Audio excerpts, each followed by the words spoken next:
Hello everyone! Tara, mag-hike na naman tayo. So this time, we're going to share with you a hike going to Taimushan, yung isa sa pinaka-highest peak dito sa Hong Kong.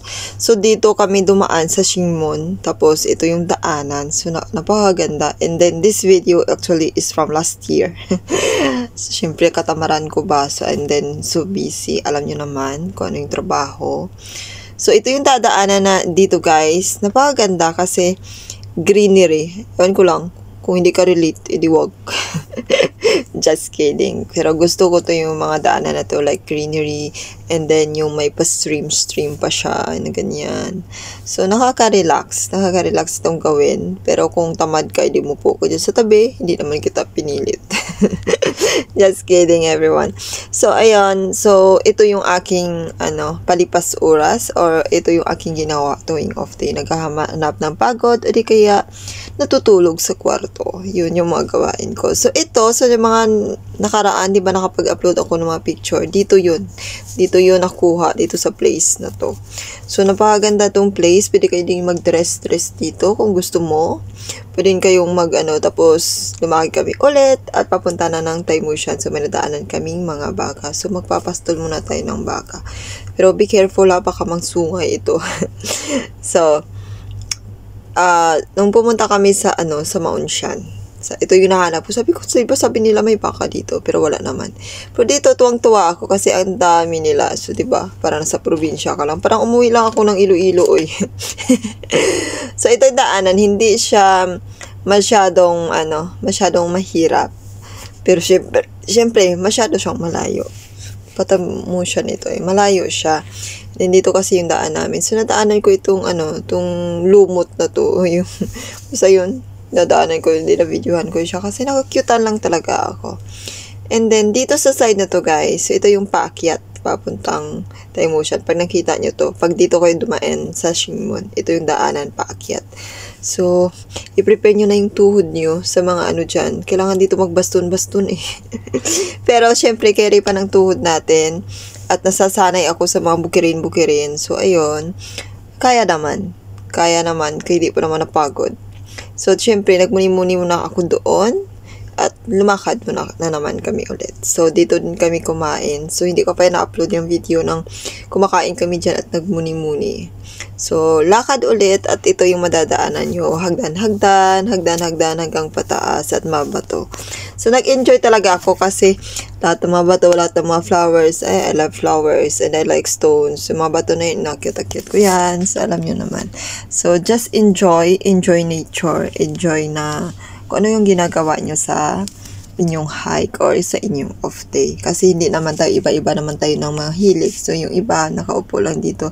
So, ayaw ko talaga magtambay sa tabi-tabi. So, mas gusto ko yung umaakyat. Pero, hello to beautiful cow. So, ang ganda ng kulay niya. So, ito yung mga bato. Dito ko din yung pinicturan o binidyohan yung video ko na yung nakaupo sa bato. Dito yon.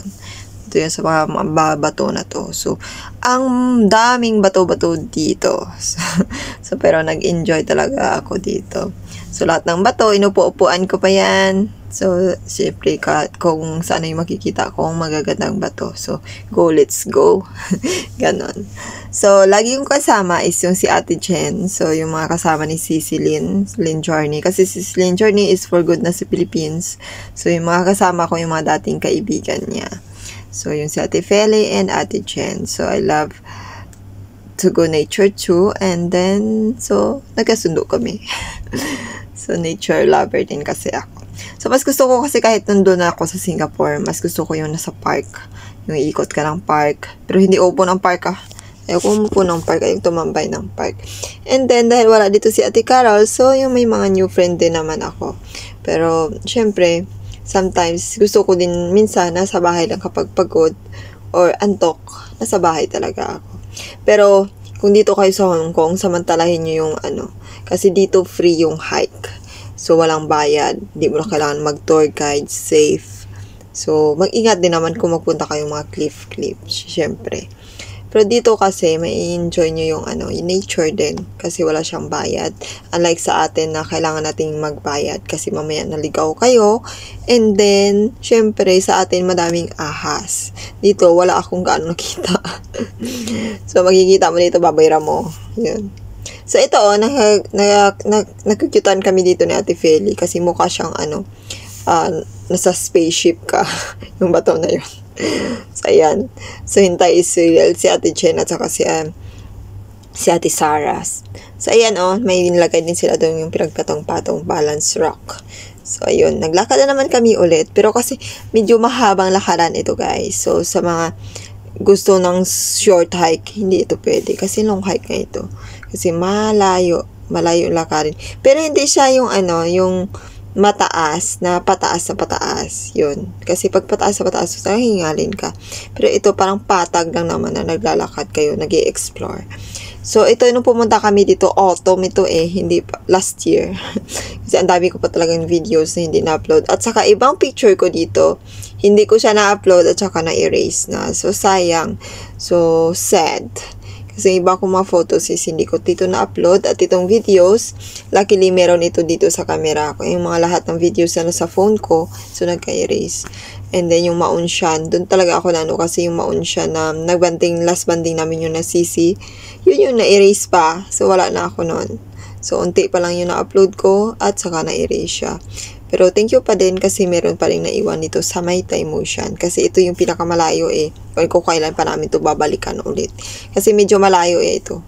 Kailangan na may kasama ka. Kung mag-isa pwede din naman, safe din naman siya. Pero better na may kasama ka dito kasi long hike na to. At ang sa Shingmon na yon, yung sa dinaanan namin, sa starting point namin, madami dun monkeys. So, kaya mag-ingat-ingat. And then, bawal kasi magdala ng food na naka-plastic. So, kukunin nila yun. Like dun sa pinuntahan namin nakaraan na ang daming monkeys. So, dito kasi yung monkeys, parang more aggressive sila than dun sa Singapore na hindi siya gaanong tatakbo sa'yo. Dito more aggressive yung mga monkey. So, pag i-check nyo din yung mga yung mga mountain na gusto yung puntahan, kung bing safety na at saka yung madadaanan. Kaya be careful din at magdala lagi ng tubig na enough water. Kasi bawal din tayo mag-dehydrate kasi kailangan natin ng water. And then mostly, kasi hindi kasi ako mahilig na ngayon magkain ng So mostly pag nag-hike ako, yung baon ko yung saging. Saging, apple, or chocolate. Ganun lang, dark chocolate. Hindi ako nagkakain na ng milk chocolate. So dark chocolate ako always. And then, so, ayun, enjoy lang yung nature. Kasi yun naman talaga yung pinunta mo dun pag kaya ka ng mundok. So, enjoy mo yung nature, enjoy mo yung fresh air, ganon. So, dito kasi, na-notice ko dito sa HK. So, maganda yung mga bundok dito, as in, na-amaze ako. And I never been in Philippines na mag-akyat talaga ng bundok. So, dito sa HK, nagawa ko siya.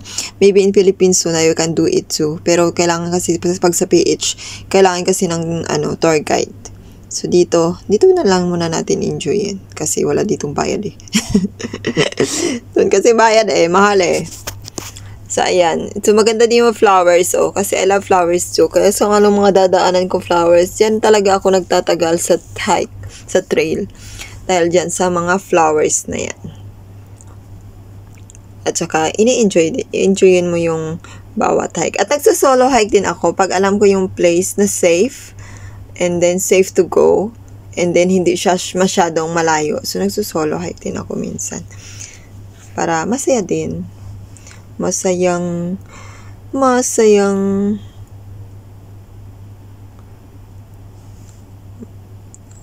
galaan. Ganon. So, andito na nga kami sa top na to. Palapit na kami sa top. Dito guys, sa top ng Time Ocean, ma-fog siya. As in, ma-fog. Ma-feel mo talaga, ay, lamig. Parang nasa nasa langit na ba ako? Ganon. Ganon yung feeling. At saka, safe naman dito Iba nga mag-isa Nakita ko may isa dito, mag-isa lang din siya. So, hello to Ate Janet, hello to Ate Feli, and Ate Sarah. So, parang nasa langit ang kanya, alakas ng hangin pag sa taas.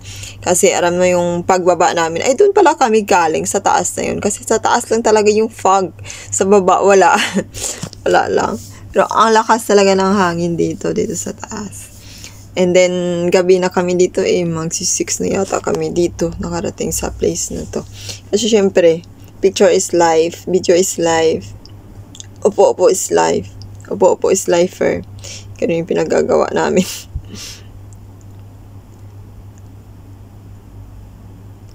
So, ayan. So, may mga madadaanan kayong mga beautiful flowers dito sa hike.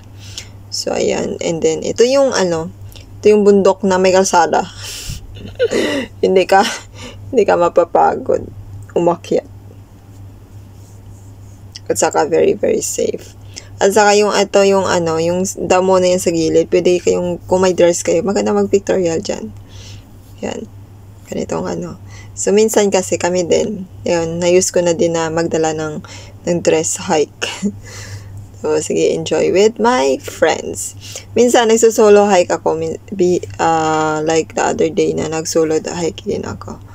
So, ganyan lang. Ganyan yung gagawin nyo. And then, ayan yung aking mga friends. Ito, pababa na din kami. Kasi, syempre, naghahabol kami niya ng oras. At gusto namin ng soup. Ano ba to?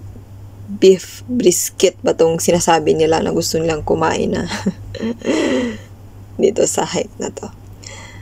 So, usually, kapag nag-hike kasi, after ng hike, doon kami kakain ng dinner. So, yun yung ginagawa namin. So, as yun, nakikita niyo mga flowers, guys. So, napakaganda mag-hike kapag dito ko sa Hong Kong, samantalahin nyo yung nature. Kasi sa atin, hindi na natin magagawa yun. So, yung mga dadaanan ko. Dito talaga, ang lakas talaga ng hangin. Na-upload ko to bago ma-erase yung iba kong videos. So, dito sa side na to, dito nyo yung mapifeel na, ay, dumaan pala ako sa langit. Kasi dito nyo makikita yung fog na nakadaan kayo doon sa pinakataas, sa pinakamataas na part ng bundok. So, ito yung one of the highest peak dito sa Hong Kong. So, you will enjoy nature here na free, and then, please be careful and then mindful yung mga steps ninyo at magsama ng kaibigan if malayo yung pupuntahan. So, ayan lang guys yung ating for today's video. So, yung ating Shingmon to Taimoshan hike. Thank you for watching guys. Please don't forget to like, comment, and share if nagustuhan nyo itong video. God bless you and take care always. Please respect each other and be kind always.